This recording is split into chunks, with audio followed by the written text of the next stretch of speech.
Doon pala sa nag-request na paano mag-tali ng sangkong full video kay Idol Alimpulos Leones. Ito mga idol, sundan mo na lang. Para lang to sa nag-request mga idol ha.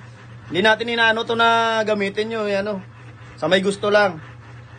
Ito mga idol, maglagay muna tayo dito ng ano, ng 4 sa taas. Sa 2, 3, 4. Yung pagtatari ng sangkong mga boss, ano lang din to, yung paglapat ng sapin tsaka leather boot tsaka kalang, same lang din to sa normal mga boss. Sa inyo naman yun kung ano, kanya-kanyang lapat naman to. 4 sa taas, 4 sa baba mga idol. Tapos sa paglagay ng leather boot, same pa rin mga idol, dito pa rin sa may ano ng kaliskis. Kasi yung gagamitin natin na kalang large. Yan mga idol. Sa 2, lagay tayo sa taas ng 4. O di kaya 5 tapos 3. Taasan natin dito sa taas kasi sangkong yung kakabit natin. 2, 3, 4,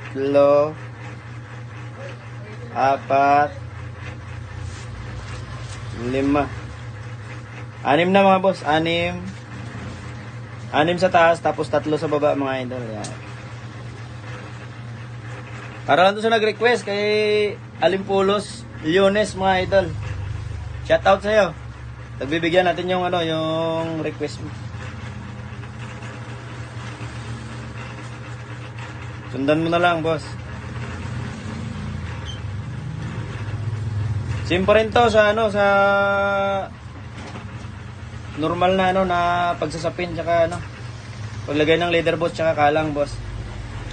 Ito lang yung ano nito, yung pinagkaiba lang ng lapat ng sangkong. Hindi yun siya pwede normal. Yan mga idol oh. Yan yung normal niyan, yan. Yan. Pag nilagay kasi natin ng normal to, boss, yung ganyang kasa, pag nilagay natin sa normal, hindi na makalakad yung manok mo.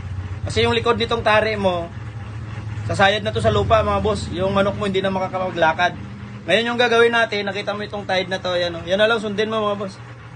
Iakyat mo yung tari yan o, pag ganyan, yan. Yan mga idol, iangat mo lang na ganyan, yan. Para yung likod nitong tari mo, hindi siya sumayat. Kasi to, huwag mong ipitin to mga boss, dito pa rin.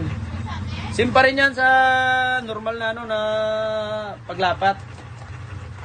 Yung asinta, sim pa rin. Yung paglapat, iangat lang natin na ganyan. Yun lang yung pinagkaiba niyan sa sangkong. Kaya sa normal, di mo pwede ilagay dito sa normal, kailangan iangat mo siya para yung likod hindi siya sumayad sa lupa. Yan lang, ganyan lang.